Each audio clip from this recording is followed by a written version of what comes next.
सभी देवता ब्रह्मा जी से कहते हैं कि हे परम पिता, जब तक भगवान भोलेनाथ पार्वती से विवाह नहीं करेंगे तब तक उनको पुत्र की प्राप्ति नहीं होगी, और जब तक भगवान भोलेनाथ को पुत्र की प्राप्ति नहीं होगी या तारकासुर जो है हम सबको परेशान ही करता रहेगा। अब नारद जी ब्रह्मा जी से पूछते हैं कि हे परम पिता, ये तारकासुर कौन था जिसने देव समुदाय को पीड़ित किया था? वह किसका पुत्र था? और कामदेव को शिव जी ने किस प्रकार से भस्म किया था?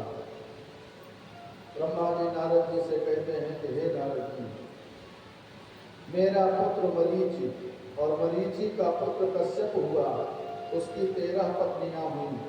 उनकी दिति नाम की पत्नी से हिरण्यकश्यप और हिरण्याक्ष 2 महाबली दुष्ट पुत्र हुए, जिनको विष्णु ने नृसिंह रूप धारण करके हिरण्यकश्यप को और वाराह रूप धारण करके हिरण्याक्ष को मारा था। तब एक दिन दिति जो है कश्यप ऋषि के पास जाकर के इंद्र को परास्त करने वाले पुत्र की कामना से कश्यप ऋषि से निवेदन करती है। तो कश्यप ऋषि पुंसवन नामक व्रत को बताया है। यह व्रत अगहन महीने की कृष्ण पक्ष प्रतिपदा से कार्तिक पूर्णिमा तक किया जाता है। 1 वर्ष तक यह व्रत किया जाता है। उसमें नियम से रहना पड़ता है। कश्यप जी अपनी पत्नी से कहते हैं कि हे देवी, पुत्रास्ते भविता भद्रे इंद्रः देव बांधवः संवत्सरं व्रतमिदं यज्ञं चोधारयिष्यसि। कश्यप ऋषि दिति से कहते हैं कि हे देवी, 1 वर्ष तक तुमको शुद्ध भाव से रहना होगा और अशुद्ध भाव होने पर या पुत्र देवताओं का अनुगामी हो जाएगा। अगर तुम व्रत में तनिक भी गड़बड़ी की तो जो पुत्र है वो देवताओं का अनुगामी हो जाएगा। अब दिति जो है नित्य नियम से रहने लगी और एक दिन देव मायावश उच्छिष्ट अवस्था में ही बिना आचमन किए सो गई थी। और इंद्र जो है छद्मवेश में आश्रम में ही रहता था। इंद्र ने अवसर पा करके दिति के उदर में प्रवेश करके उस गर्भ के 7 टुकड़े कर दिए। जब ये 7 टुकड़े रोने लगे तब इंद्र ने उन 7 टुकड़ों के फिर 7 टुकड़े कर दिए। चक्रतः सप्तधा गर्भ वज्रेण कनकप्रभं रुदन्तं सप्तधैकैकं मारो दीर्घिकामुनः। लेकिन वे सभी टुकड़े व्रत के प्रभाव से नष्ट नहीं हुए। उनका नाम मरुत हुआ। और वही जो 7 टुकड़े हुए, 7 के फिर 7 टुकड़े हुए, वही 7 सता 49 मरुत हुए जो इंद्र के अनुगामी हुए और इंद्र के साथ ही रहने लगे। अब दिति ने पुनः कश्यप ऋषि को प्रसन्न किया। तब कश्यप ने कहा कि हे दिति, यदि तुम ब्रह्मा की 10,000 वर्ष तक तपस्या करोगी तुम्हारे पराक्रमी पुत्र होगा। दिति ने नियम पूर्वक तपस्या पूरा किया। तब उसके देवताओं के समान वज्रांग नाम का महाबलवान पुत्र पैदा हुआ। उसने इंद्र आदि देवताओं को दंडित किया और अपने माता के कष्ट का बदला लिया और कहा कि हे इंद्र, तू बड़ा दुराचारी दुष्ट है। तूने मेरी माँ के गर्भ को नष्ट किया था ना। वज्रांग ने ब्रह्मा जी से कहा कि हे सृष्टिकर्ता ब्रह्मा जी, मैंने अपनी माता के कहने से इंद्र आदि देवताओं को कष्ट दिया था। अब इंद्र अपने राज्य का पालन करें। आप मुझे तत्व का सार समझा करके ज्ञान दीजिए जिससे मैं निर्विकार होकर के प्रसन्न मन से रह सकूं। वज्रांग के ऐसे सात्विक विचारों को सुनकर के ब्रह्मा जी ने उसे एक वरांगी नाम की स्त्री का निर्माण किया और वज्रांगी नाम की स्त्री उन्हें प्रदान की। वरांगी जो है वज्रांग की मनोयोग से सेवा करती और उसकी सेवा से प्रसन्न होकर के वज्रांग कहने लगा कि हे देवी, तुम्हारी क्या इच्छा है? तब वरांगी कहती है वज्रांग से कि हे प्रभु, यदि आप प्रसन्न हैं तो मुझे महाबलवान पुत्र दीजिए जो इंद्र को दुख देने वाला हो, इंद्र पर विजय प्राप्त करने वाला हो, ऐसा पुत्र प्रदान करिए प्रभु। तब वज्रांग कहता है कि हे देवी, तुम बैर भाव की बात करती हो, मुझे देवताओं से बैर भाव की बात अच्छी नहीं लगती है। अब सोचने लगा कि यदि मैं ऐसा वरदान देता हूँ तो संत महात्माओं और देवताओं को कष्ट होगा, और अपनी प्रिया की इच्छा पूरी नहीं करता हूँ तो मुझे नरकगामी होना पड़ेगा। अब ऐसा विचार करके, सोच विचार करके वज्रांग ने अपनी प्रिया को यह वरदान दिया कि हे देवी, तुम्हारा मनोरथ पूर्ण हो, जो तुम्हारी इच्छा है वही हो। वज्रांग ने पुत्र प्राप्ति हेतु अनेक वर्षों तक तपस्या किया। मेरे तप से प्रसन्न होकर के ब्रह्मा जी ने कहा कि हे पुत्र वरदान मांगो। तब वज्रांग ने कहा कि हे प्रभु, हमारा पुत्र जो हो महाप्रतापी हो, सामर्थ्यवान हो और हितकारी हो, तपोनिधि मनोवृत्ति वाला हो। ब्रह्मा जी ने तथास्तु कहा और तथास्तु कह करके अपने लोक को चले गए।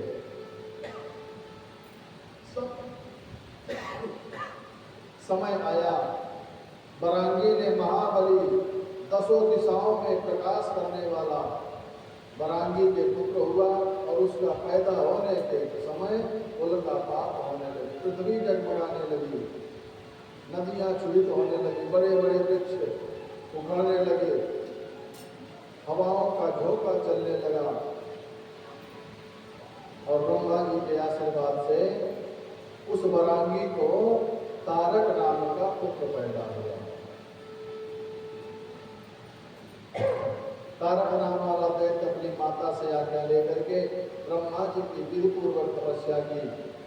तब उसे अग्नितापी 100 वर्षों तक नीचे मुंह करके, पैर करके, ऊपर को पैर, नीचे के मुंह, 100 वर्ष तक हाथों से ही पूरे शरीर को उठा करके कठिन तपस्या की।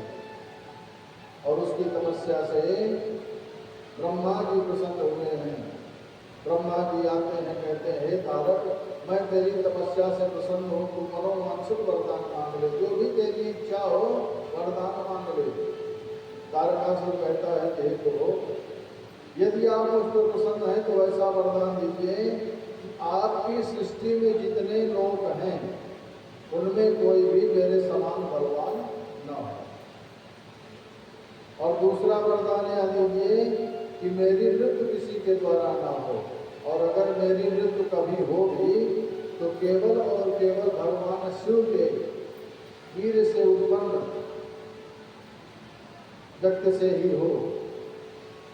ब्रह्मा जी ने तथास्तु कह दिया और वहां से चले गए। वरदान पा करके तारकासुर प्रसन्न होकर के अब सोनितपुर को चला गया है। वहां दैत्य गुरु शुक्राचार्य की पूजा की, और शुक्राचार्य ने तारकासुर को तीनों लोकों का स्वामी बनाया है। और अब तारकासुर जो है देवताओं पर भारी पड़ने लगा है, देवताओं को सताने लगा है। सभी देवता ब्रह्मा जी के पास आकर के ब्रह्मा जी से कहते हैं कि हे ब्रह्मा जी, आपके वरदान के कारण वह तारकासुर अजय हो गया है, जिससे हम सभी देवताओं को प्रताड़ित करता है, मारने के लिए प्रयास करता है। अब हे ब्रह्मा जी, आप ही कोई उपाय करिए। ब्रह्मा जी कहते हैं कि हे देवताओं, अब आप भगवान भोलेनाथ के पास जाकर के भगवान भोलेनाथ से प्रार्थना करो, वही कुछ कर सकते हैं। सभी देवता जाकर के भगवान भोलेनाथ से कहते हैं कि हे प्रभु, अब आप ही हमारी रक्षा करिए।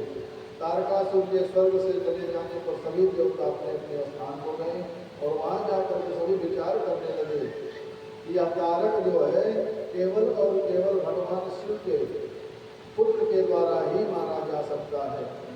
शिव जी तपस्या में लीन है, अब वही उपाय होना चाहिए जिसके द्वारा शिव की समाधि टूट कर जाए, शिव की समाधि टूट जाए और भगवान भोलेनाथ मैया पार्वती से विवाह करने। देवताओं की कामनाओं के अनुसार इंद्र ने कामदेव को बुलाया है, और कामदेव को बुला करके तारकासुर के अत्याचारों का समाचार बताया है। और इंद्र कहता है कि हे कामदेव, ब्रह्मा के वरदान के कारण तारकासुर अजय हो गया है, और उसका वध केवल भगवान शिव के पुत्र के द्वारा होता है और भगवान भोलेनाथ तपस्या में लीन है, समाधि में लीन है। हे कामदेव, अब तुम ही देवताओं का हित कर सकते हो, भगवान भोलेनाथ की तपस्या में विघ्न डालो। इंद्र के कहने पर कामदेव रति बसंत आदि को लेकर के अब भगवान भोलेनाथ के पास जाता है, जहाँ भगवान भोलेनाथ समाधि में है। कामदेव ने शिव माया से मोहित होकर के देवेंद्र से कहता है कि हे देवेंद्र, मैं आपका यह कार्य अवश्य संपन्न करूंगा। और ऐसा कहकर के कामदेव ने शिव जी के पास जाकर के बसंत को धर्म के चारों तरफ फैला दिया। और इस प्रकार कामदेव ने अपने अनुचरों की सहायता से संसार में सभी प्राणियों के मन में काम का संचार कर दिया। संसार के सभी प्राणियों, पुरुषों को संसार में स्त्रियां ही स्त्रियां दिखाई देने लगी और स्त्रियों को सब पुरुष ही पुरुष दिखाई देने लगे।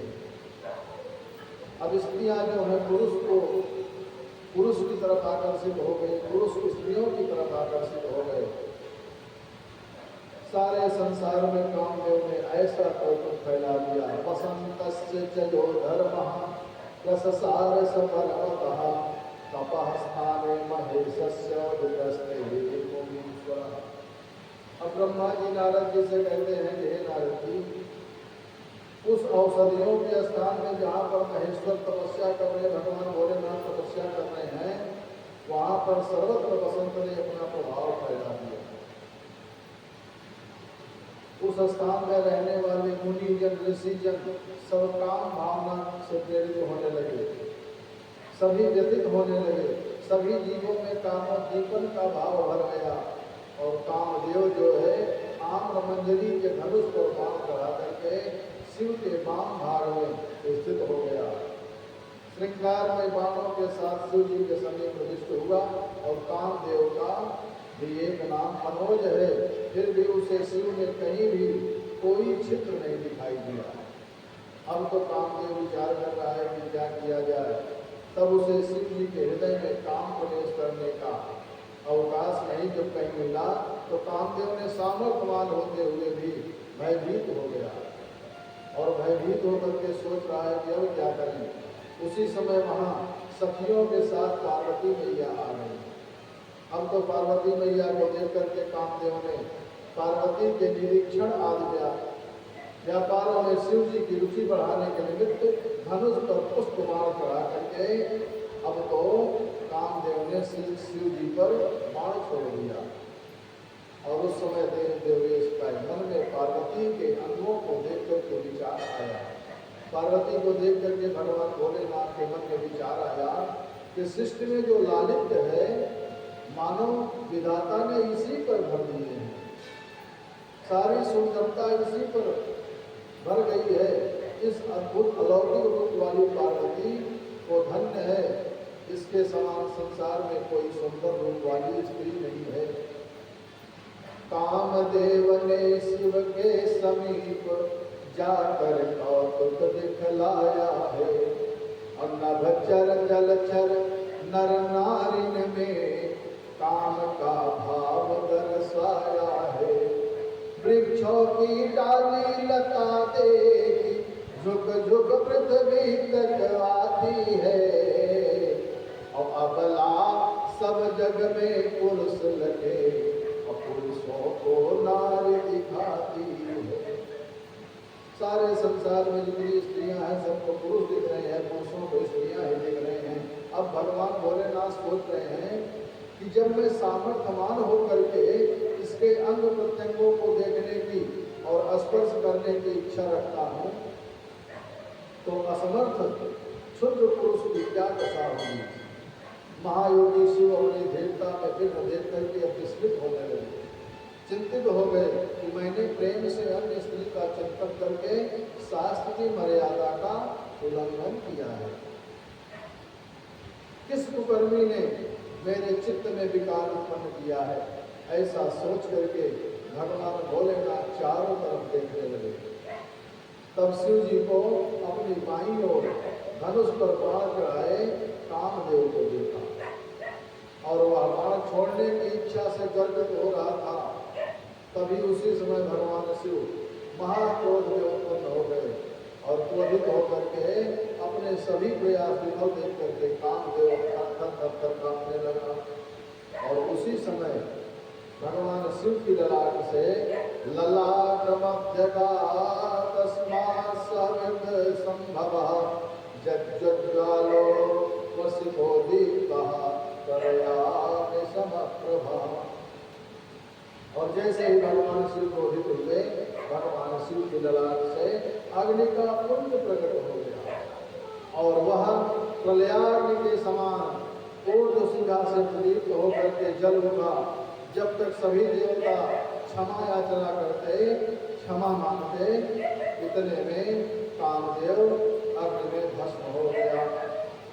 कामदेव को भस्म होने से सभी दिशाओं में हाहाकार मच गया। हाहाकार भयो जग भारी और डर पे सुर भये असुर सुखारी। कामदेव भगवान भोलेनाथ के क्रोध से भस्म हुआ। कामदेव के दहन को सुन करके रति हाहाकार करती हुई, करुण पुकार करती हुई, चीखती चिल्लाती हुई भगवान भोलेनाथ के पास पहुंचती है। भगवान भोले बाबा के चरणों में गिर करके रति कहती है कि हे प्रभु, हे भोले बाबा, यह आपने क्या किया? अब मैं बिना पति के कैसे रह पाऊंगी?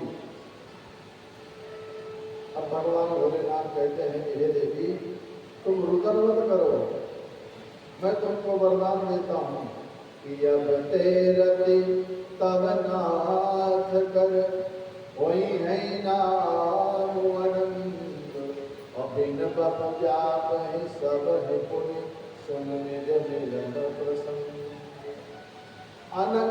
अनंगस्तावदेव स्यात् कामो रतिपति प्रभु यावत्तरे कृष्णो धरण्यां रुक्मिणीपतिः द्वारकायां यदा स्थित्वा पुत्रान् उत्पादयिष्यति तदा कृष्णः रुक्मिण्यां कामुत्पादयिष्यति।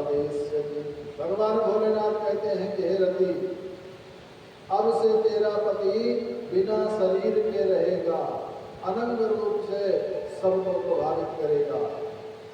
अब अपने पति के विषय में यह जान ले कि जब द्वापर में श्री कृष्ण का दुष्टों के विनाश के लिए अवतार होगा, उस समय कृष्ण का रुक्मिणी से विवाह होगा।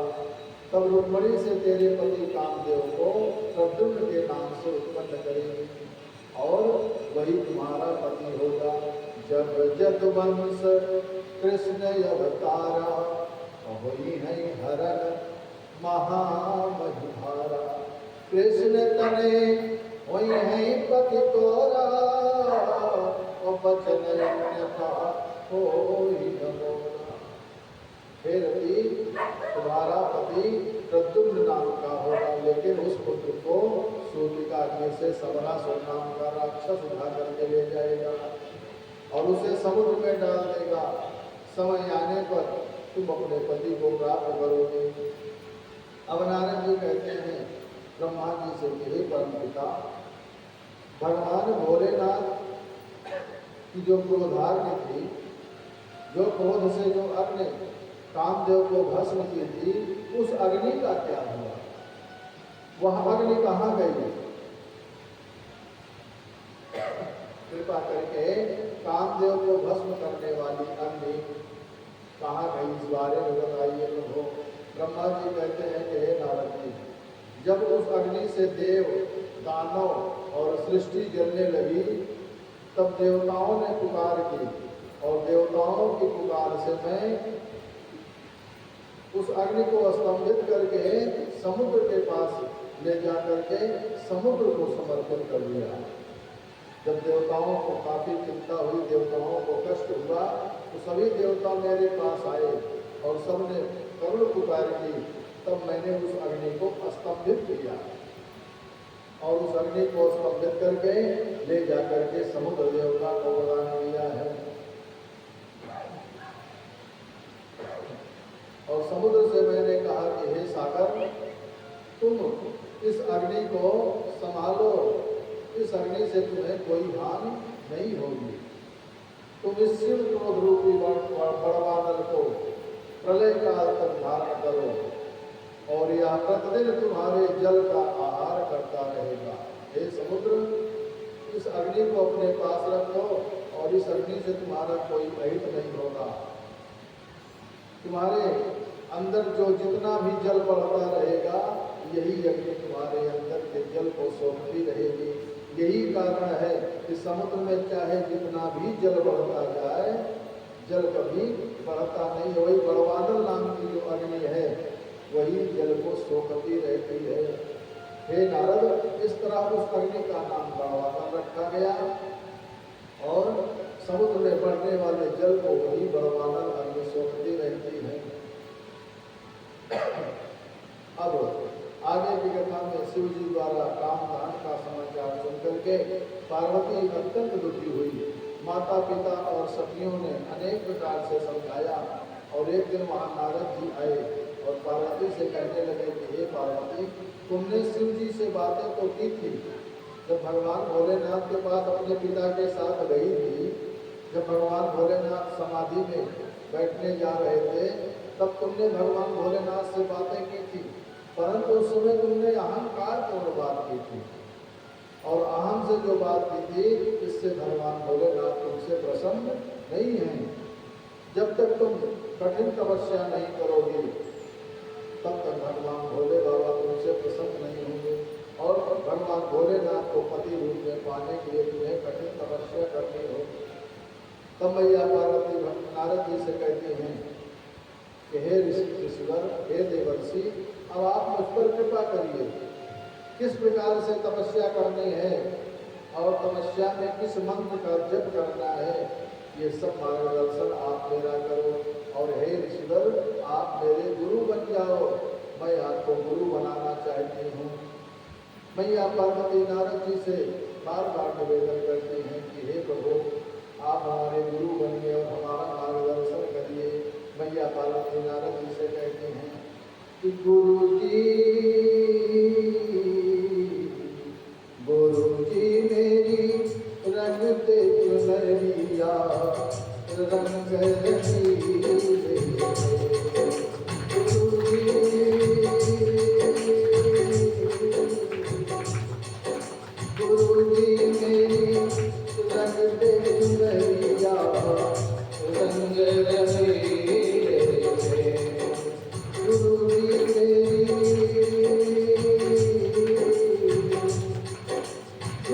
मेरी रंगते चुनरिया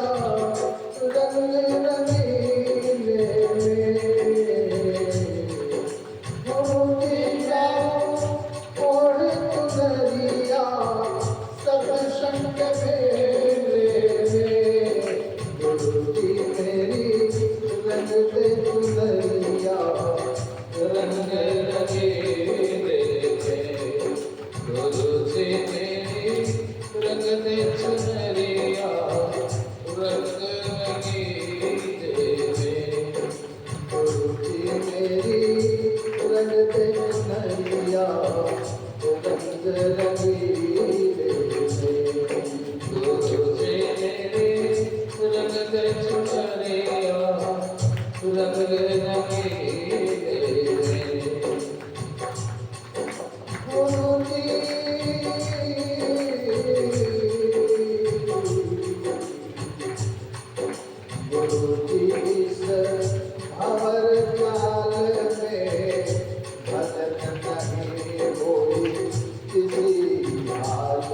में ध्यान लगाओ, गुरु जी मेरे भक्ति में ध्यान लगाओ।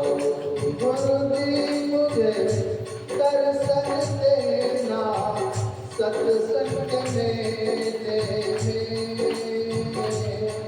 गुरु जी मुझे दर्शन देना सत्संग के मेले में। गुरु जी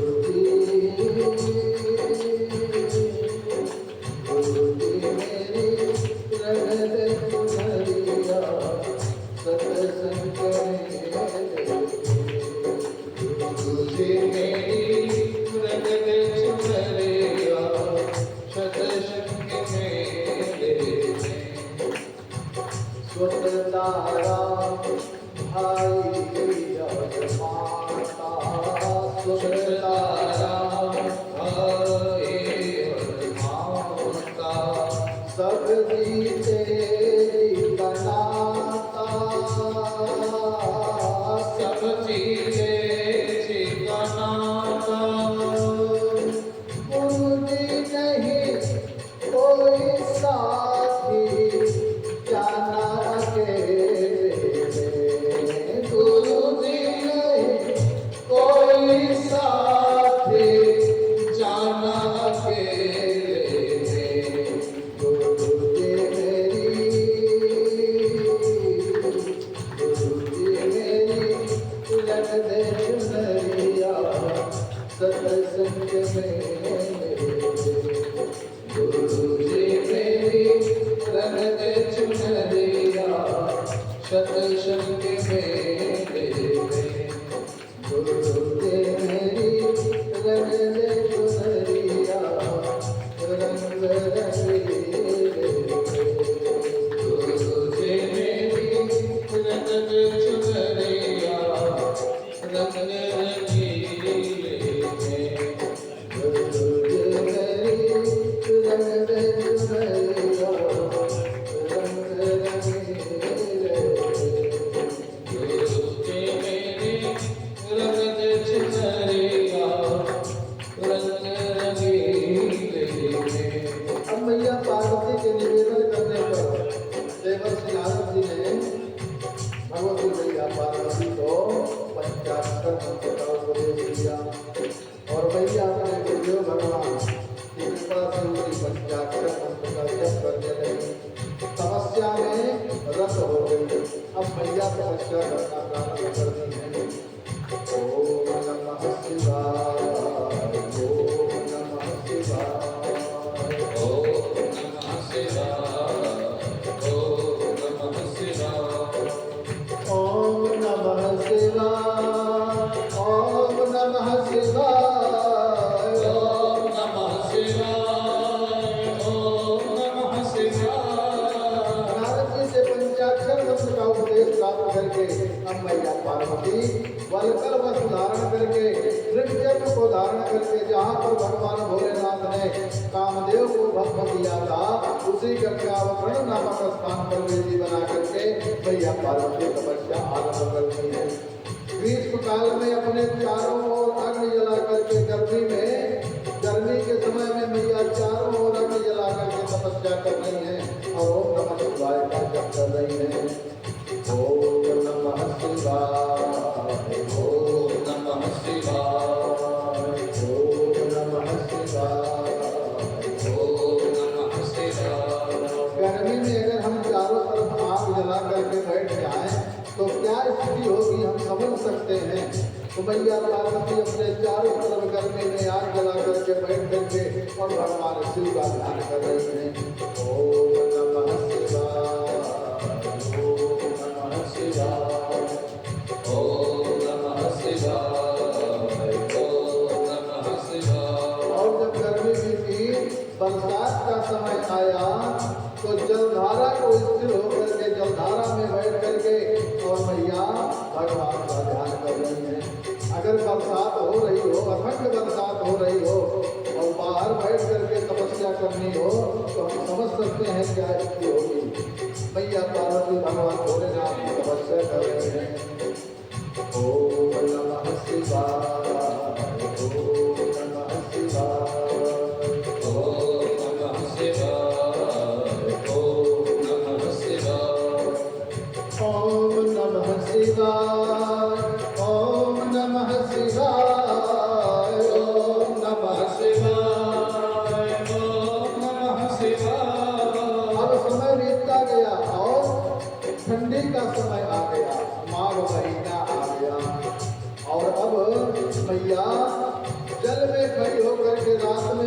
में खड़ी होकर के तपस्या कर रही हैं, माघ महीने में अगर जल में खड़ा होकर के तपस्या करना पड़े तो क्या स्थिति होगी हम समझ सकते हैं।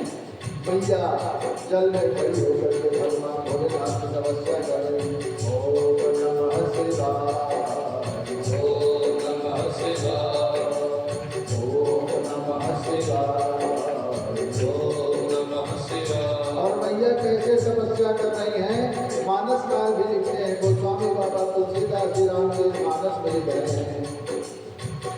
सम्मत साहस मूल फल खाए, सम्मत साहस मूल फल खाए, साधु खाए सत परस खाए, साधु खाए सत परस खाए।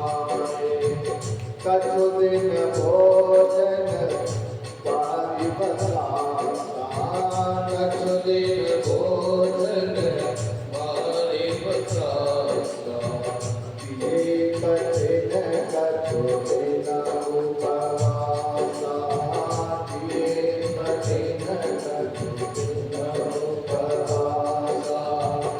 बेल पाती मही परई सुखाई, बेल पाती मही परई सुखाई, तीन सहस सम्मत सोई खाई, पुनि परिहरे सुखान उपरना, ओ नाम तब भयउ अपरना, पुनि परिहरे सुखान उपरना, ओ नाम तब भयउ अपरना।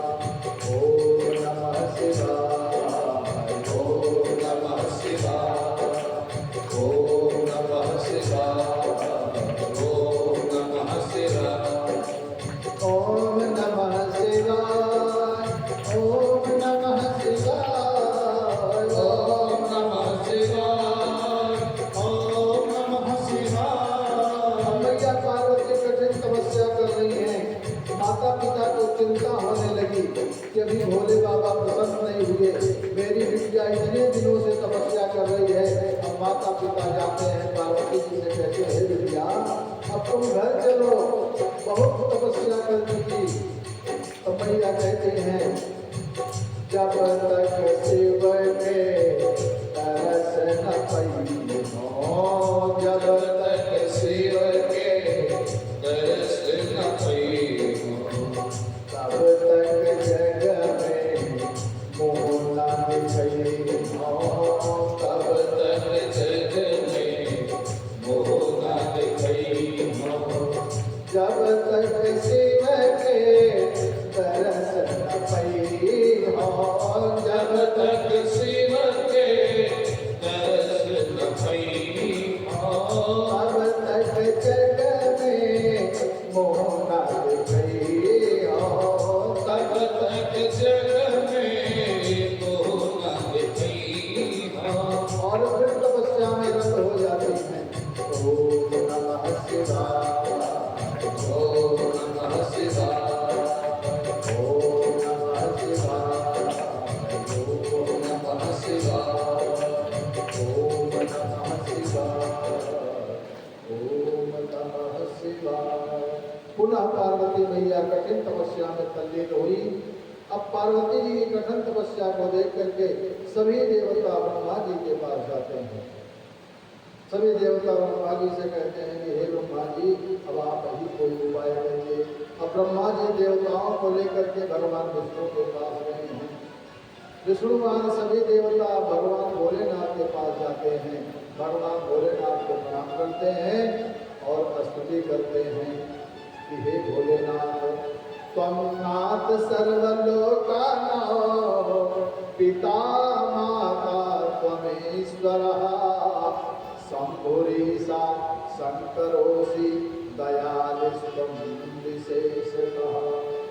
भगवान विष्णु भोले बाबा से कहते हैं कि हे प्रभु आप सब लोगों के नाथ हैं, आप पूरे सृष्टि के माता पिता हैं, ईश्वर है प्रभु, आप ही वही शंकर है, हे दयालु आप कृपा करिए।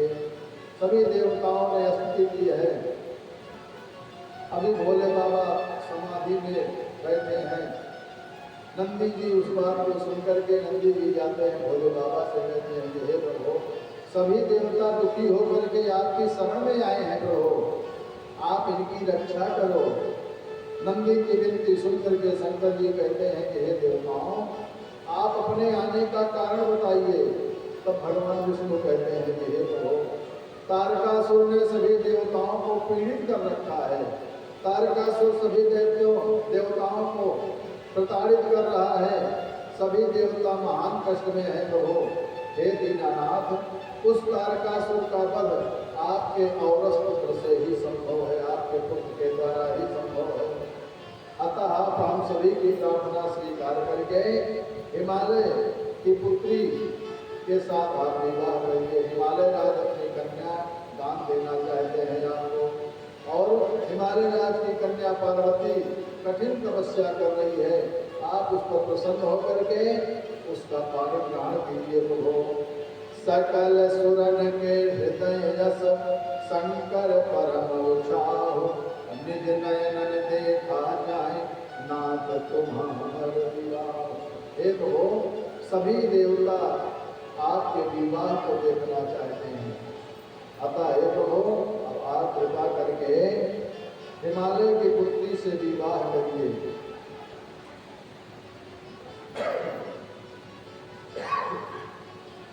पार्वती मैया कठिन तपस्या में है। अब भगवान भोलेनाथ सभी देवताओं की बात को सुनकर के देवताओं से कहते हैं कि हे देवताओं, आप निश्चिंत रहिए, समय आने पर आपका कार्य सिद्ध होगा। अब भगवान भोलेनाथ मैया पार्वती की परीक्षा के लिए सप्तऋषियों को भेजते हैं।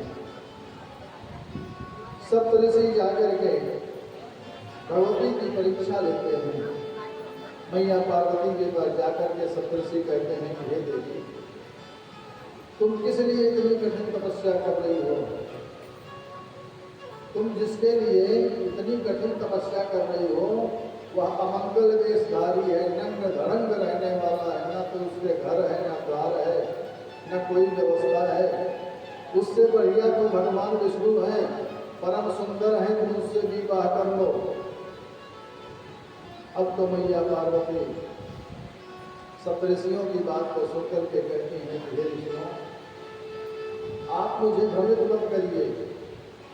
भगवान विष्णु चाहे जितने भी गुणों के खान हो, लेकिन मेरे हृदय में भगवान भोलेनाथ ही हैं, मैं उन्हीं से ही विवाह करूंगी। सप्तऋषि आकर के भगवान भोलेनाथ से कहते हैं कि तो देवी पार्वती आपके विवाह योग्य हो गई हैं, उनकी तपस्या पूर्ण हुई है, वो आपको ही कहती हैं। भगवान भोलेनाथ ने सप्तऋषियों से कहा कि आप जाकर के हिमालय राज से कहिए कि अपनी पुत्री को घर ले आवे। सप्तऋषियों ने जाकर के हिमालय राज से कहा, और हिमालय राज अपनी पुत्री को लाने के लिए जा रहे हैं। उससे पहले भगवान भोलेनाथ भी मैया पार्वती की परीक्षा लेने के लिए ब्राह्मण हुए वेश बना करके पहुंच गए। भगवान भोलेनाथ ने भी मैया की परीक्षा ली, मैया उसमें भी पास हुई, और अब हिमालय राज पहुंचते हैं, अपनी पुत्री को लाते हैं, नगर में ला करके महल में लाते हैं, बड़ा ही स्वागत होता है। और अब हिमालय राज गुरुदेव भगवान वशिष्ठ जी से कहते हैं, निवेदन करते हैं कि हे गुरुदेव भगवान, अब मेरी पुत्री के विवाह के समय को निश्चित करिए, सुंदर समय शोध करिए प्रभु। गुरुदेव भगवान ने हिमालय राज से कहा कि हे राजन, मार्गशीर्ष महीना, सभी दोष रहित चंद्रवार, सब ग्रहों से युक्त योग तथा असत ग्रहों से रहित श्रेष्ठ संतान देने वाले बृहस्पति जो सौभाग्य देने वाले हैं, विराजमान हैं, उस समय में ही आप जगदम्बा को शिव के निमित्त दे करके देवताओं के शुभ चिंतन करिए। वशिष्ठ जी के वचन को सुनकर के हिमालय राज गंधमादन पर्वत, मैनाक, विंध्याचल सबको आमंत्रित करते हैं, और अब विवाह की तैयारी करने लगते हैं। विश्वकर्मा से कहते हैं कि हे विश्वकर्मा जी, खूब बढ़िया हिमालय को सजाइए। और विश्वकर्मा ने गिरिराज भवन की शोभा अधिक बढ़ाई है। सब देव मनाए कृत्रिम रूप नंदी की मूर्ति बनाई है। कृत्रिम रथ हाथी घोड़ों से गिरिराज नगर था सजा हुआ। की ध्वजा पताका लगी हुई सुंदर कानदार सजा हुआ। विश्वकर्मा भगवान ने खूब बढ़िया नगर को सजाया है। जितने भी देवी देवता हैं सबकी प्रतिमा खूब बढ़िया बनाई है। नंदी को भी खूब बढ़िया बनाया है और ऐसे लग रहे हैं कि जैसे सब असली ही बैठे हों। और अब भगवान भोलेनाथ भी बारात तैयार करके आगे बढ़ रहे हैं।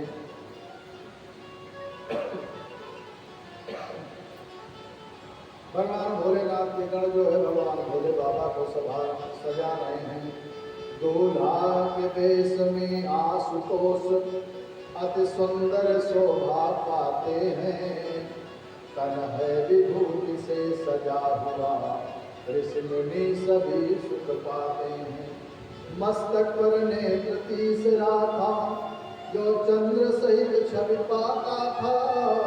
रत्नों से मंडित नागहार गल में अति शोभा पाता था। अब भगवान भोलेनाथ बढ़िया सजे हैं, सज रहे हैं और उनको सजाने के लिए उनके गण जो है खूब बढ़िया से सजा रहे हैं भोले बाबा को।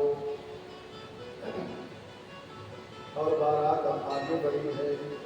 होकर प्रसन्न सब देव चले, सब मन में खुशी मनाते हैं। कोई गज पर, कोई रथ पर, कोई अश्वपीठ पर जाते हैं। शिवगण भी हो प्रसन्न मन में, नाचते कूदते जाते हैं। वरना बन करके शिव शंकर नंदी को लेकर जाते हैं। भगवान भोलेनाथ बारात सजा करके अपनी बारात को लेकर के गिरिराज की ओर पहुंचे हैं। और जब गिरिराज को पता चला, हिमालय को पता चला कि भोले बाबा बारात लेकर के आ रहे हैं, तो अगवानी करने के लिए ब्राह्मणों को साथ में लेकर के, ऋषियों मुनियों को साथ में लेकर के शिव जी का अवलोकन करने के लिए हिमालय देवताओं को, उनके परिवारों को लेकर के बड़े प्रसन्न होते हैं। और अब हिमालय राज खूब प्रसन्न है और भोले बाबा का स्वागत करने के लिए आगे बढ़ रहे हैं। राजा हिमगिर फूले न समा सहजवाए हरे हरे। राजा हिमगिर फूले न समा सहजवाए हरे हरे। राजा हिमगिर फूले न समा सहजवाए हरे हरे। राजा हिमगिर फूले न समा सहजवाए हरे हरे। सजन आए हरे हरे, सजन आए हरे हरे। राजा हिमगिर फूले न समा सहजवाए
सजन मारे हरे हरे राजा ही में गिरे भूले न समाए सजन मारे हरे हरे। हिमालय राज खूब प्रसन्न हैं और सभी का स्वागत कर रहे हैं। स्वागत करके सब देवों का, स्वागत करके सब देवों का मन में खुशी मनाते हैं, मन में खुशी मनाते हैं। राज के स्वागत आदर गिरिराज के स्वागत आदर सब मन में हर्षाते हैं, सब मन में हर्षाते हैं। हिमालय नाथ को प्रसन्न है। बारात पहुंची है और मैना मैया आरती की थाल लेकर के दुल्हा का स्वागत करने के लिए आगे बढ़ती हैं सखियों के साथ और देख जा रही हैं दुल्हा कैसा है।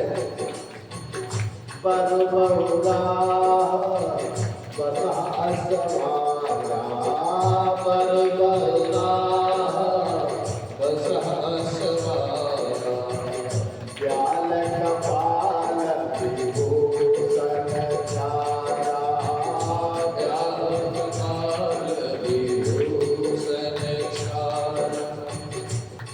भोले बाबा को देख करके अब तो मैना मैया बिल्कुल कष्ट में हो गई हैं, बिल्कुल चिंतित हो गई हैं।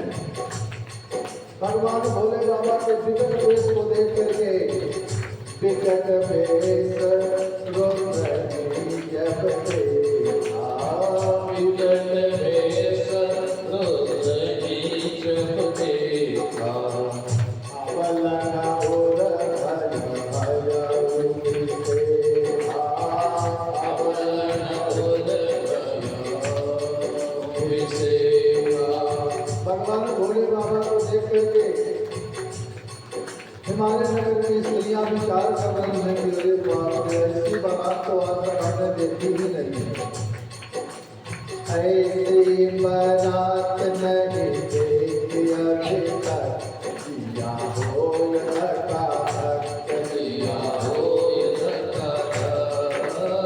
ऐसी बारात नहीं देखी अभी तक, जिया होय धका धक। जिया होय धका धक। बारात कैसी है भोले बाबा की? ऐसे बारात नहीं देखी अभी तक, जिया होय धका धक। जिया होय धका धक।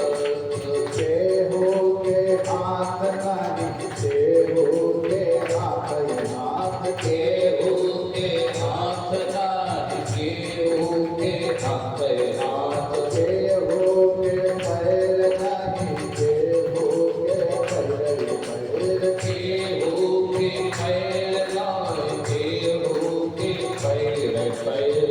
करे बाल तो न पैर चलाई का पाता, बलिया हो धका धक, जिया होय धका धक। जिया होय धका धक। ऐसी बारात नहीं देखी अभी तक, जिया होय धका धक। जिया होय धका धक।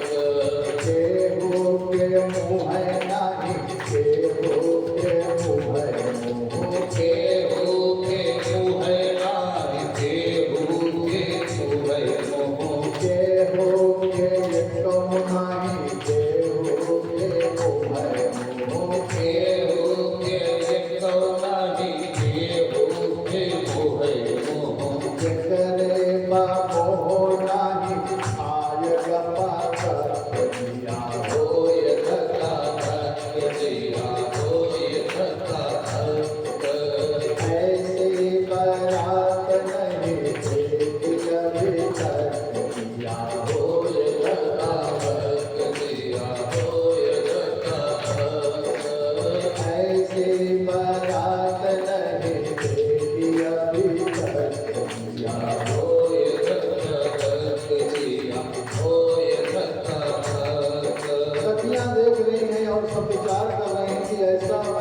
बारात तो हमने देखी नहीं, और मैना मैया बढ़िया थाल सजा करके आई हैं और दूल्हा को देख करके थाल एक तरफ और मैना मैया दूसरी तरफ देख करके बेहोश हो गई।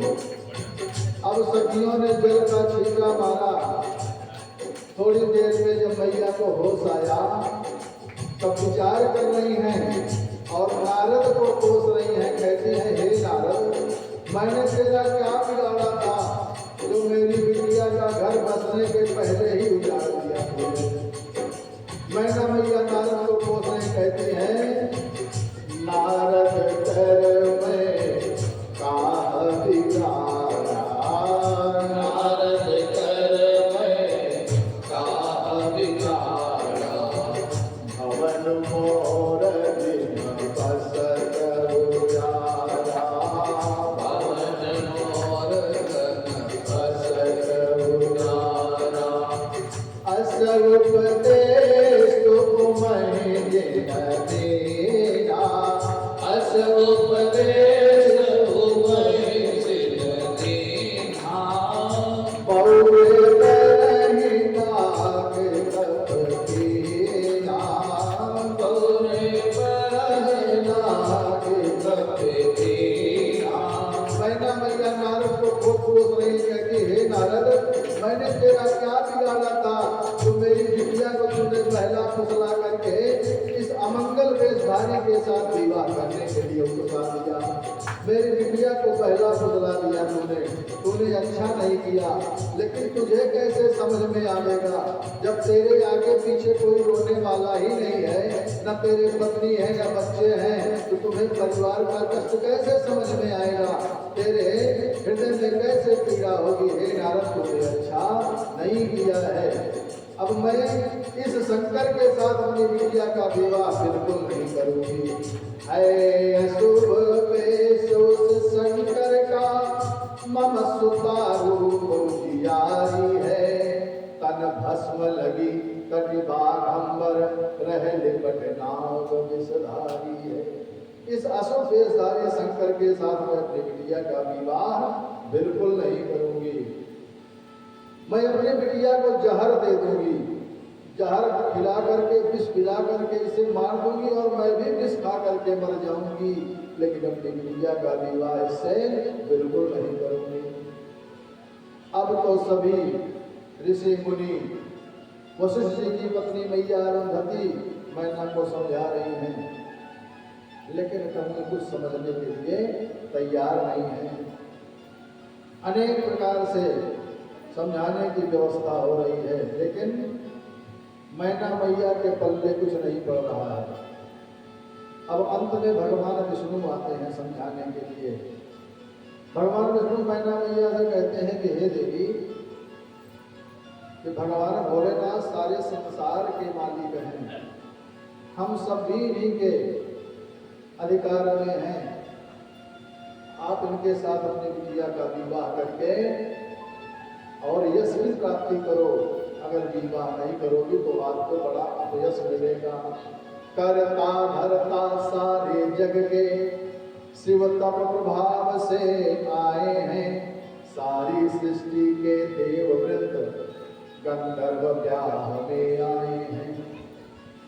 पार्वती शिव की ही होगी, वेदों की यही मान्यता है, सृष्टि की रचना करने को इनको ही मिली पात्रता है। हे देवी, ये सृष्टि की रचना करने वाली है, सारे जगत की माता हैं। आपका बड़ा सौभाग्य होगा जो जगत की माता आपके कोख में जन्म ली है। आप भगवान भोलेनाथ के साथ इनका विवाह करिए। अनेक प्रकार से भगवान विष्णु समझा रहे हैं, लेकिन मैना मैया समझने के लिए तैयार नहीं है। बहुत समझाने के बाद अंत में मैना मैया भगवान विष्णु से कहती हैं कि हे प्रभु, जब आप इतना समझा रहे हो तब मैं आपकी बात पर थोड़ा ध्यान दूंगी, लेकिन शर्त होगी। मेरी शर्त क्या है? इस अशुभ भेषधारी शिव को मैं सुता नहीं दे सकती हूँ, गर सुंदर रूप करे धारण तो सिवा इन्हें दे सकती हूँ।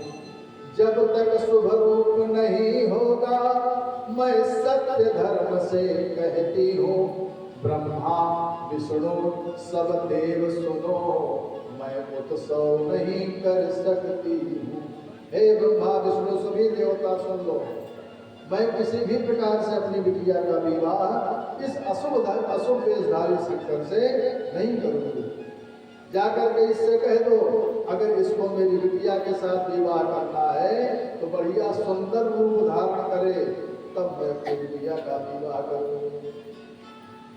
अब भगवान विष्णु जाकर के भगवान भोलेनाथ से कहते हैं कि बाबा बहुत कर लिया नाटक आपने, अब तो थोड़ा परिवर्तन करो।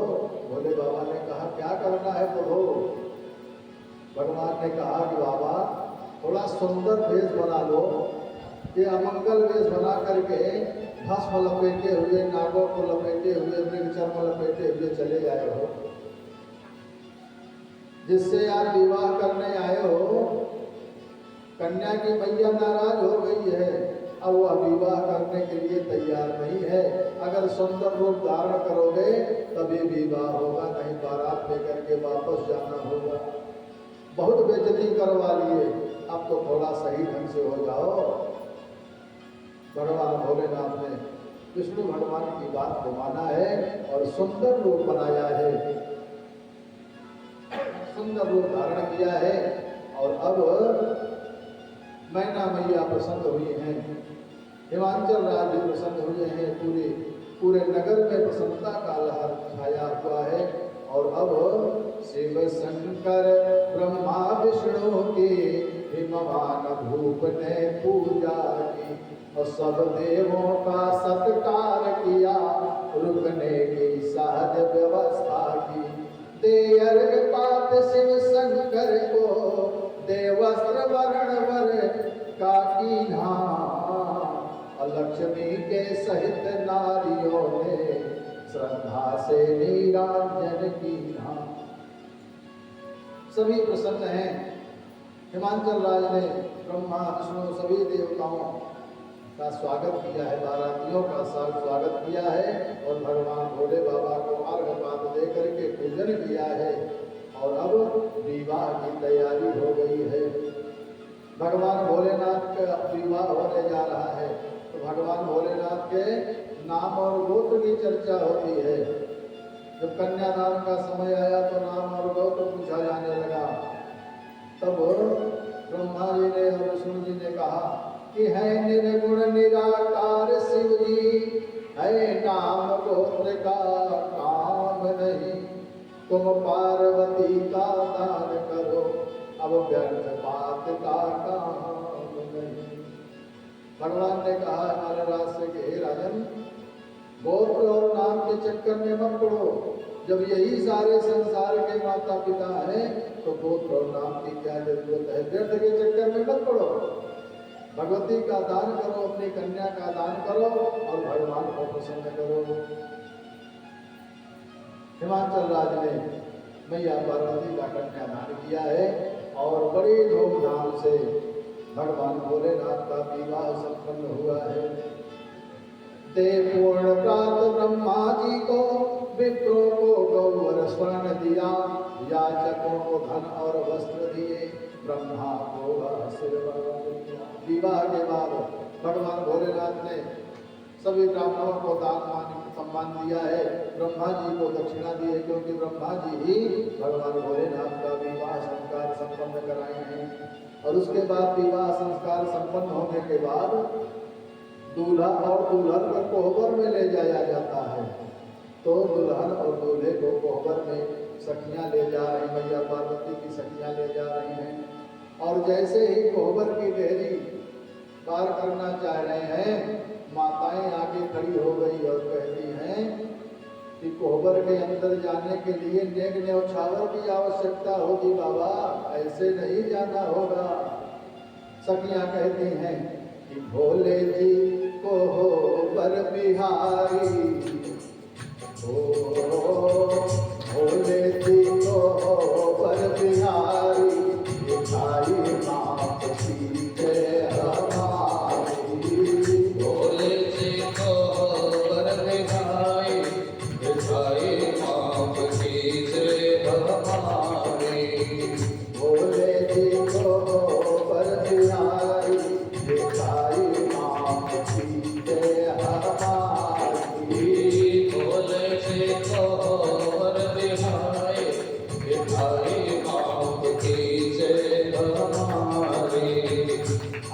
सखियाँ सब पार्वती की अब सखियाँ सब पार्वती की कोई सलहज सारी हो कोई सरहज सारे सारी बाप की जय हमारी भोले जी को बर बिहारी मिठाई माप की जय हमारी सखियाँ कहती हैं भोले बाबा से कि हे भोले बाबा हमको नेक न्यौछावर कीजिए तभी अंदर जाने पाओगे क्योंकि हम पार्वती की सखियाँ हैं संबंध में हम कोई आपके सरहद लगेंगे और कोई साली लगेंगी इसलिए कुछ ना कुछ तो देना ही पड़ेगा वार की रुकाई शिव जी देनी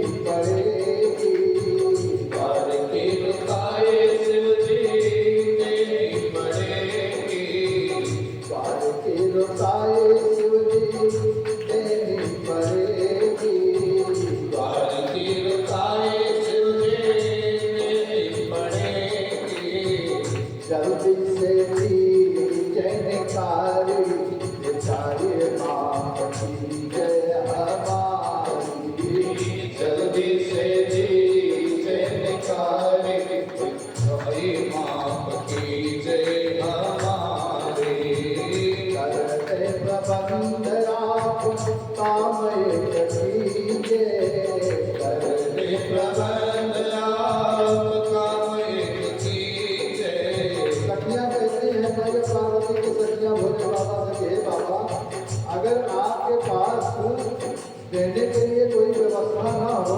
तो हम व्यवस्था कर सकती हैं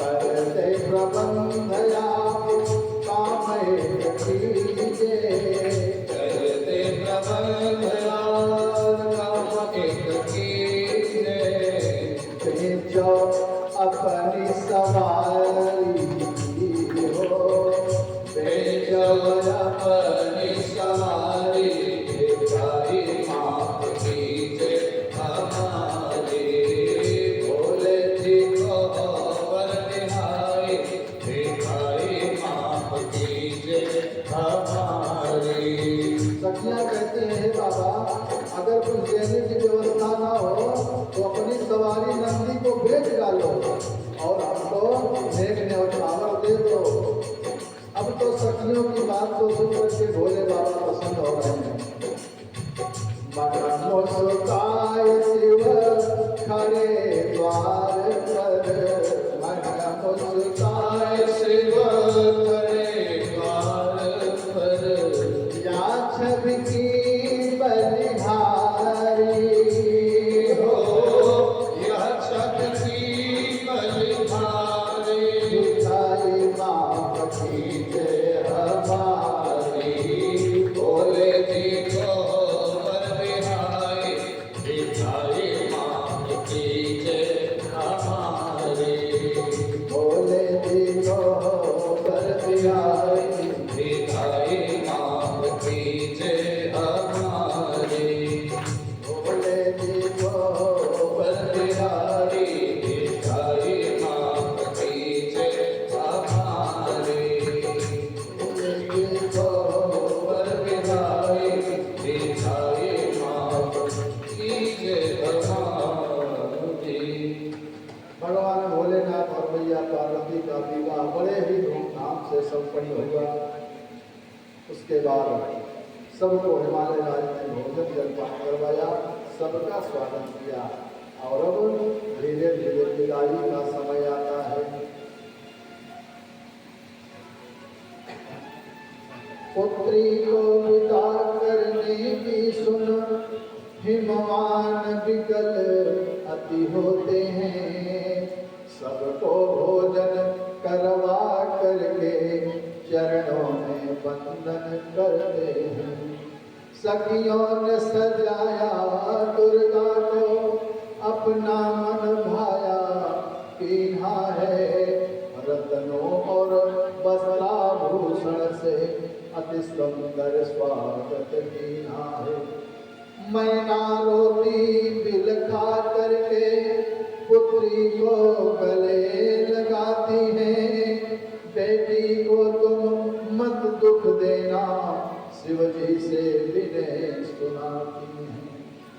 विदाई का समय आया है। अब सखियों ने मैया को सजाया है और मैना मैया भगवान भोलेनाथ के पास जाकर के भगवान के चरणों में प्रणाम करके भोले बाबा से कहती हैं कि हे प्रभु, मैंने आपको अपनी कन्या दी है।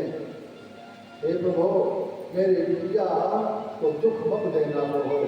अगर कोई गलती हो जाए तो हमारी गलती समझ करके मेरी बिटिया को क्षमा करना प्रभु।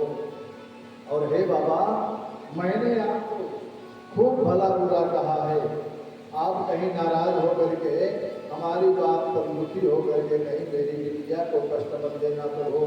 जो भी गलती मैंने की उसको मुझे क्षमा करना। मैं आपको समझ नहीं पाई प्रभु, मैं आपको जान नहीं पाई, इसलिए मैंने जो कुछ भी आपको भला बुरा कहा सब कुछ मुझे क्षमा करिएगा प्रभु। अब माताएं मैना मैया और सखियों को साथ लेकर के मैना मैया पार्वती को समझा रही हैं। लेकर पार्वती को गोदी में मैनावती दिल खाती हैं, मुख बारंबार चूम करके नयनों से अश्रु बहाती हैं। तेरे बिन प्यारी सुता मेरी अब हम कैसे रह पाएंगे, अब दिवस वियोग तेरा बेटी हम अब कैसे सह पाएंगे, अब दिवस वियोग तेरा बेटी हम कैसे अब सह पाएंगे। उस समय मैया पार्वती को सखियों ने खूब सजाया है, स्त्री धर्म का पाठ पढ़ाया है, माताओं ने मैया को खूब समझाया है कि बिटिया, जो कुछ यहाँ पर आपने सीखा है जाकर के ससुराल में उसका पालन करना। हे बिटिया, तुम्हारे कारण कहीं कोई अपयश न झेलना पड़े, कहीं कोई शिकायत ना मिले, अपने पति की सेवा करना और बढ़िया ढंग से रहना। सखियां विदाई कर रही हैं। हिमालय राज भी पुत्री को अपने हृदय से लगाते हैं और आशीर्वाद देते हैं कि हे बेटी, अपने पिता का आशीर्वाद लेकर के जाओ और अपने ससुराल में खूब सुखी रहना। हिमालय राज आशीर्वाद दे रहे हैं कि बाबुल की दुआएं लेती जा, बाबुल की दुआएं लेती जा, जा तुझको सुखी संसार मिले। बाबुल की दुआएं लेती जा, जा तुझको सुखी संसार मिले। बाबुल की दुआएं लेती जा, जा तुझको सुखी संसार मिले। बाबुल की दुआएं लेती जा, जा तुझको सुखी संसार मिले। मायके की कभी ना याद आए, ससुराल में इतना प्यार मिले। मायके की कभी ना याद आए, ससुराल में कितना प्यार मिले। बाबुल की दुआएं लेती जा, जा तुझको सुखी संसार मिले। बाबुल की दुआएं लेती जा, जा तुझको सुखी संसार मिले। मायके की कभी ना याद आए, मायके की कभी ना याद आए, ससुराल में इतना प्यार मिले। मायके की कभी ना याद आए, ससुराल में इतना प्यार मिले। पति की सेवा में रह करके संपत्ति का भंडार है। पति की सेवा में रह करके सुख संपत्ति का भंडार मिले। मायके कभी ना याद आए, मायके की कभी ना याद आए। पति देव का इतना प्यार है। मायके की कभी ना याद आए। पति देव का इतना प्यार मिले।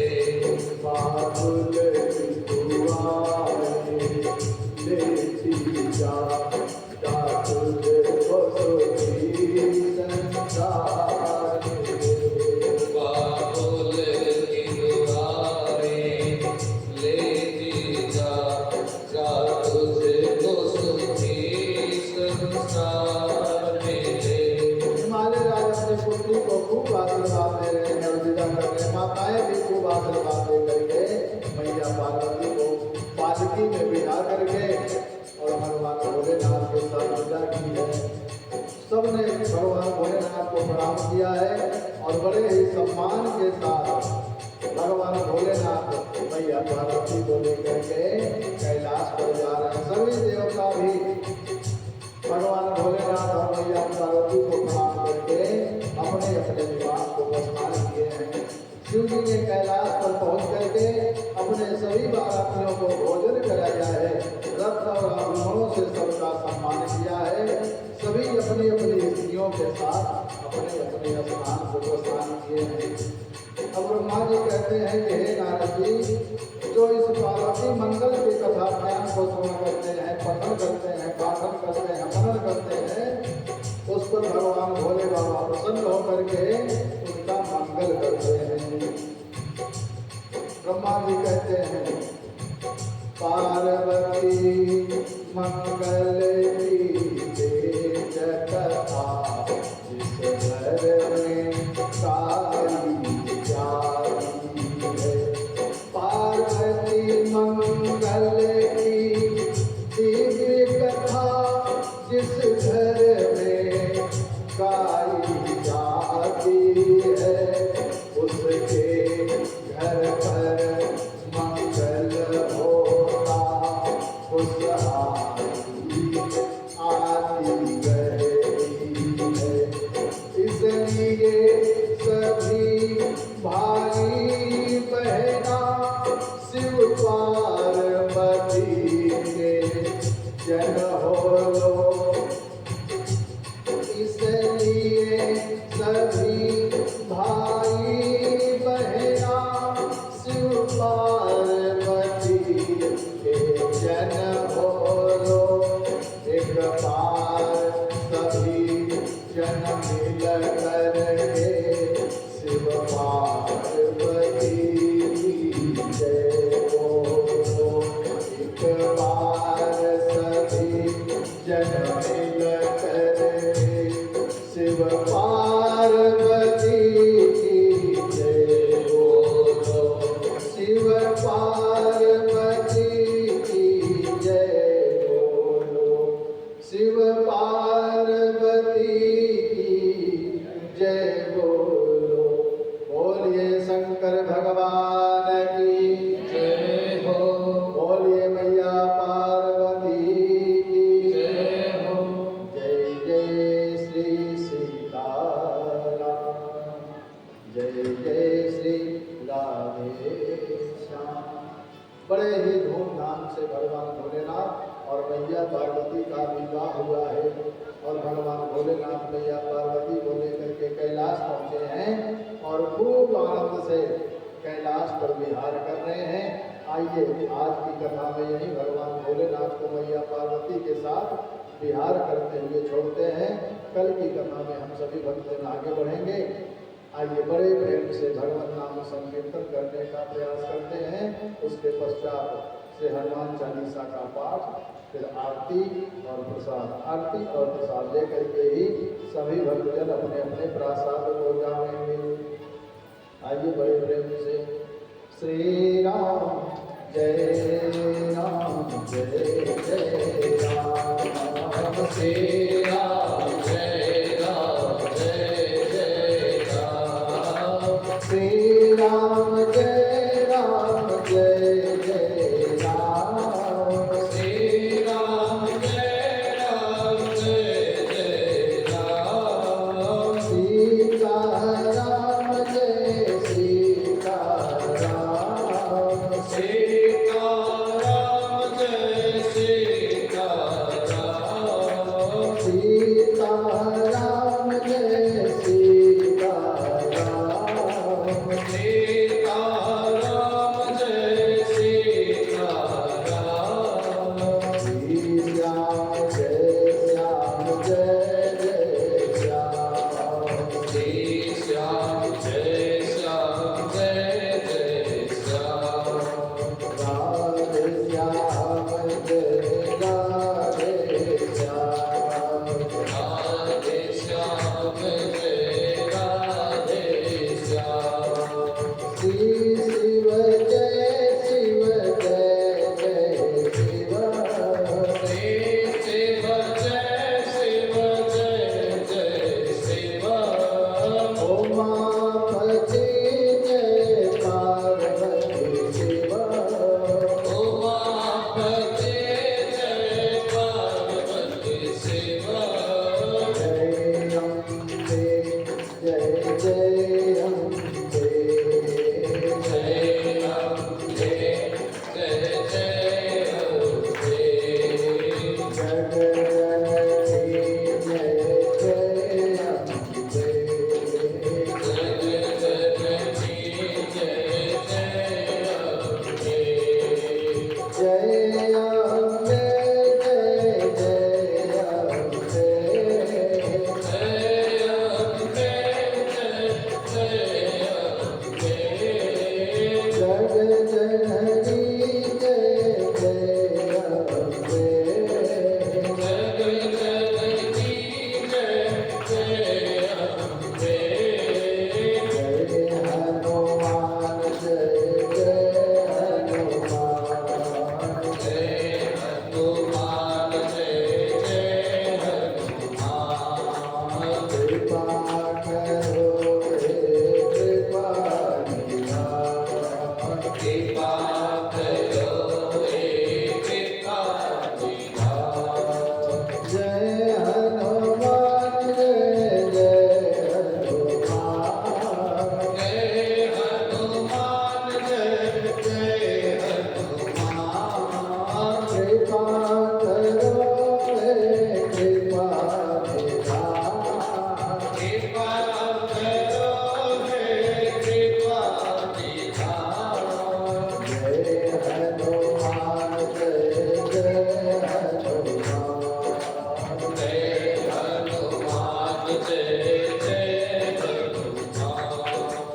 श्री राम जय जय राम श्री राम जय जय राम सीता राम जय सीता राम सीता राम जय सीता राम सीता राम जय सीता राम सीता राम जय सीता राम राधे श्याम जय राधे श्याम राधे श्याम जय राधे श्याम सीता राम जय सीता राम सीता राम जय सीता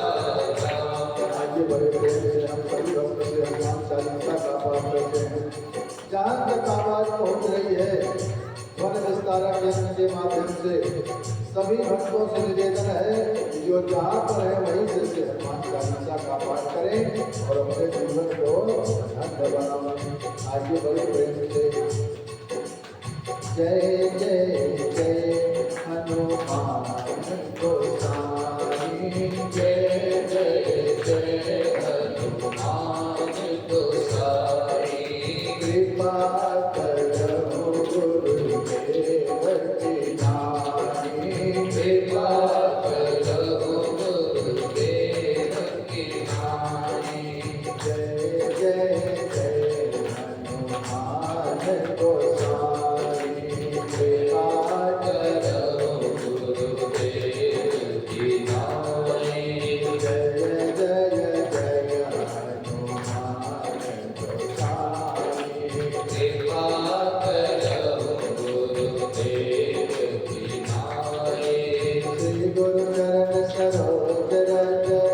मनुपुर सुधारे वरनहु रघुवर विमल जसु होताय फल चारे बुद्धिहीन तनु जानिके सुमिरो पवन कुमार बल बुद्धि विद्या देहु मोहि हरहु कलेश विकार बल बुद्धि विद्या देहु मोहि हरहु कलेश विकार जय जय जय हनुमान गोसाई कृपा करहु गुरुदेव की नाई जय जय जय हनुमान गोसाई कृपा करहु गुरुदेव की नाई जय हनुमान ज्ञान गुण सागर जय कपीश देहु लोक उजागर रामचंद्र अतुलित बल धामा अंजन पुत्र पवन सुत नामा महावीर विक्रम बजरंगी सुमति निवार सुमति के संगी कंचन वरण विराज सुरेश कानन कुंडल कुंजित केसा हाथ बंद और भंडारी राजे बाजे लोक जने हो साजे शंकर सुवन केसरी नंदन तेज प्रताप महाजगवंदन विद्यावान कुटियत चातुर राम काज करिबे को आतुर प्रभु चरित्र सुनिबे को रसिया राम लखन सीता मन बसिया सोम रूप धरि सियहि दिखावा विकट रूप धरि जगत जरावा भीम रूप धरि असुर संहारे रामचंद्र जी के काज समारे जाय संजीवन लखन जियाए श्री रघुवीर हरष गुर लाए रघुपति कीन्ही बहुत बड़ाई तुम मम प्रिय भरत सम भाई सहस बदन तुम्हरो जस नाय अस कहि श्रीपति कंठ लगावे सनकादिक ब्रह्मादि मुनीसा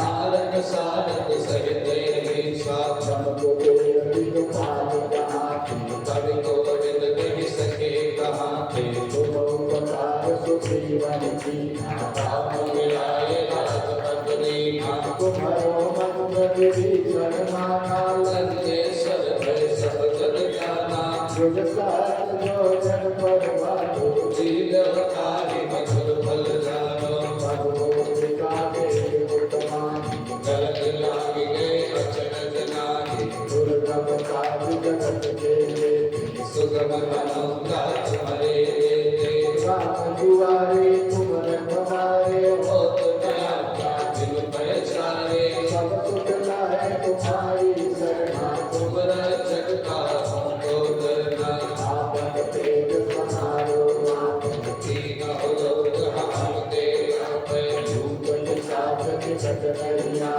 महावीर जब नाम सुनावे नासै रोग हरै सब पीरा जपत निरंतर हनुमत बीना संकट से हनुमान छुड़ावे मन क्रम वचन ध्यान जो लावे सब पर राम तपस्वी राजा जिनके काज सकल तुम सारा और मनोरथ जो कोई लावे सोई अमित जीवन फल पावे चारों जुग परिताप तुम्हारा है पर सिद्ध जगत बुझियारा साधु संत के सुमरन वारे असुर निकंदन राम दुलारे अष्ट सिद्धि नौ के नाथा असवर दीन जानकी माता राम रसायन तुम्हारे माता सदा रहो रघुपति के नासा तुम्हारे भजन नाम को पावे जन्म जन्म के दुख विसरावे अंत काल रघुवर पुर जाई जहाँ जन्म हरि भक्त कहानी और देवता चित्त करई हनुमत से सर्व सुख करई संकट कटन जय सब पीरा जो सुमिरै हनुमत बल देवा जय जय जय हनुमान गोसाई कृपा करहु गुरुदेव की नाई जो सत बार ताक कर कोई छूटै बंद महासुख होई जो जावर हनुमान चालीसा होई सिद्धि साखी गौरीसा तुलसीदास सदा हरिदेवा जय नाथ जय महादेवा जय जय जय हनुमान गोसाई कृपा करहु गुरुदेव की नाई जय जय जय हनुमान गोसाई कृपा करहु गुरुदेव की नाई पवन तनय संकट हरण मंगल मूर्ति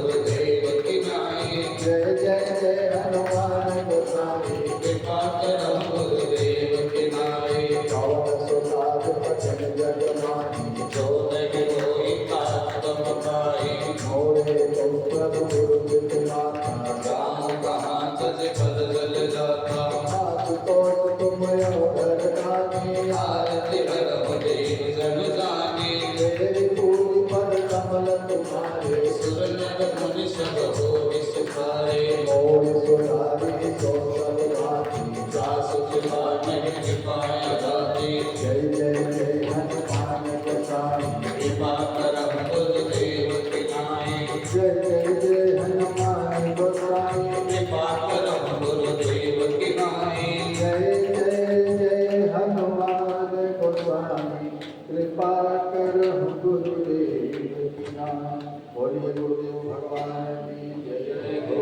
बोलिए हनुमान जी महाराज की जय हो। बोलिए अपने अपने माता पिता की जय हो। बोलिए कथा में आए हुए सभी प्रत्यक्ष एवं अप्रत्यक्ष श्रोताओं की जय हो। बोलिए श्री शिव महापुराण की जय हो। बोलिए भद्रकाली मैया की जय हो। बोलिए श्री शिव शक्ति नारायण महायज्ञ की जय हो। सभी भक्तों से निवेदन, सभी भक्त अपने अपने स्थान पर खड़े हो जाएंगे। आरती की थाल एक दूसरे को बढ़ाते जाएंगे जिससे कि सभी को आरती करने का शुभ अवसर प्राप्त हो सके। पंखा बंद कर दीजिए। आइए दीपं प्रज्वाल्य ज्वालामालिन्येन महारत्नेश्वर्यै नमो नमः।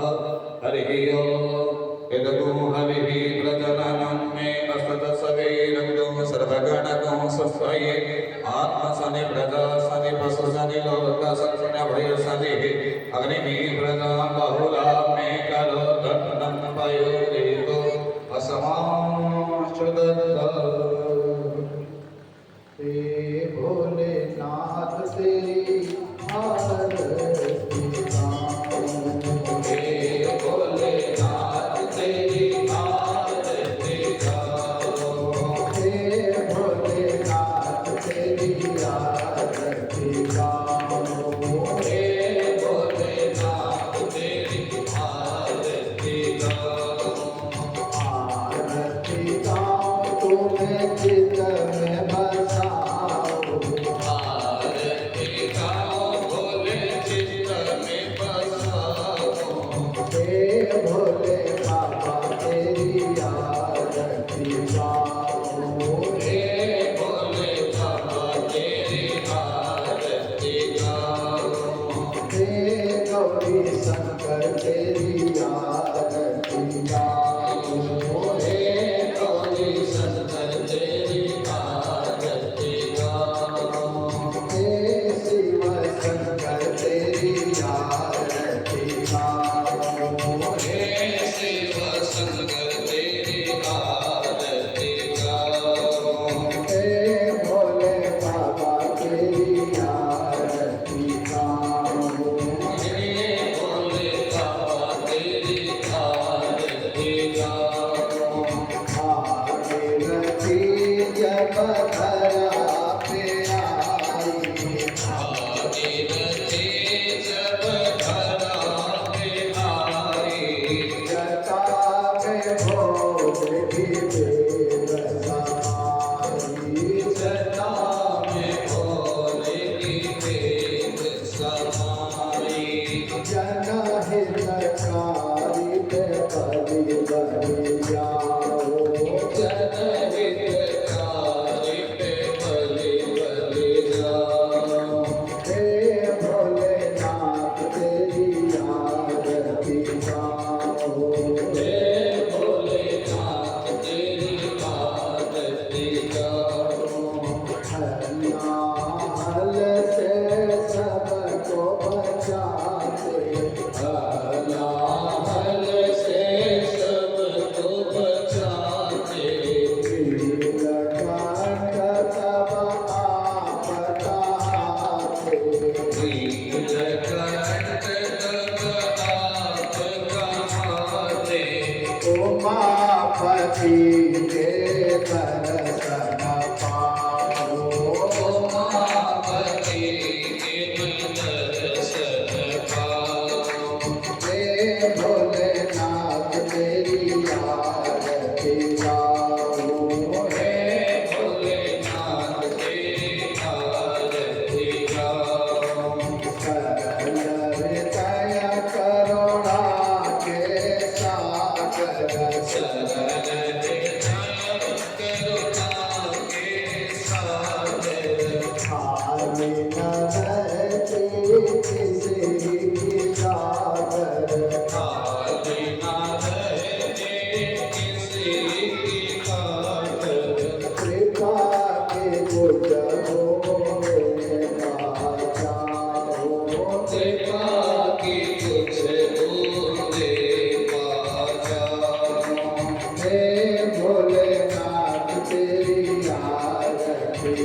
सिया आरती तुम्हारी।